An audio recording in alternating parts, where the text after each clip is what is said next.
నా ప్రియమైన బిడ్డా, నా మాటలు జాగ్రత్తగా ఆలకించుము. నేను చాలాసార్లు చెప్పాను, నా మాట నీవు అర్థం చేసుకోవడం లేదు. ఎందుకంటే నా మాట మీద గౌరవం లేదా నమ్మకం లేదా విశ్వాసము లేదా ఎందుకు నన్ను అగౌరవపరుస్తున్నావు? నేను చెప్పినప్పుడు నీవు వింటే నీకు ఇట్లాంటి సమస్య రాదు కదా. ఇప్పటికైనా పరవాలేదు.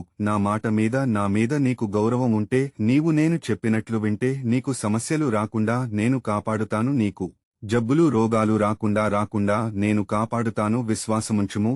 నీవు నేను ఎన్నిసార్లు చెప్పినా ఎందుకు నీవు అర్థం చేసుకోవడం లేదు? నీకు డబ్బు ముఖ్యమా, ఆరోగ్యం ముఖ్యమా? డబ్బు ఉంటే ఆరోగ్యం ఉండదు, ఆరోగ్యం ఉంటే డబ్బు ఉండదు. నీకు డబ్బు కావాలా, ఆరోగ్యం కావాలా? పరిశుద్ధ గ్రంథము తెరచి నా వాక్యమును చదువుము. అపోస్తలుడైన పౌలు తిమోతికి రాసిన మొదటి పత్రిక 6వ అధ్యాయము 10వ వచనము. ఎందుకనగా ధనాపేక్ష సమస్తమైన కీడులకు మూలము. కొందరు దానిని ఆశించి విశ్వాసము నుండి తొలగిపోయి నానా బాధలతో తమ్మును తామే పొడుచుకునిరి.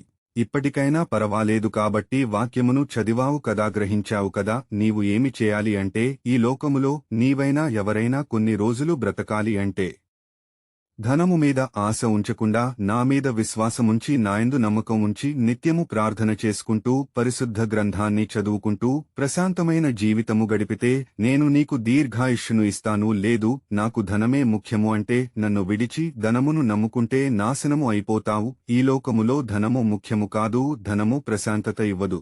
ధనము రోగమును తగ్గించదు.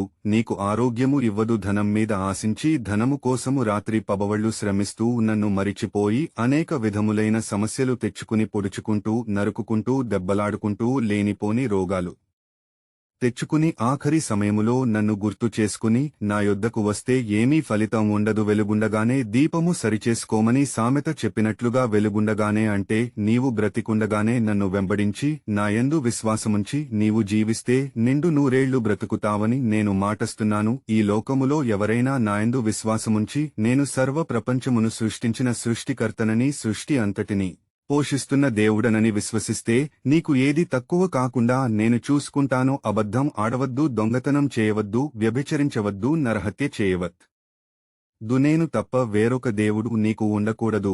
నీవు పరాయి వానిది ఏది ఆశించకూడదు. పైన ఆకాశమందుగాని క్రింది భూమియందుగాని ఏ విగ్రహమును చేసుకొనకూడదు, పూజించకూడదు. ఈ 10 ఆజ్ఞలు నీ కొరకే రాసి ఇచ్చాను. దానిని గుర్తించుకుని నా పదార్థన ప్రకారము నీవు జీవించాలని నేను కోరుకుంటున్నాను. నీవు సంపాదించిన దానిలో తృప్తిగా జీవిస్తే, అసంతృప్తి లేకుండా ఉంటే నీకంటే గొప్పవాడు ఎవడో ఉండడని నేను చెబుతున్నాను. మాట ఇస్తున్నాను. ఆమెన్.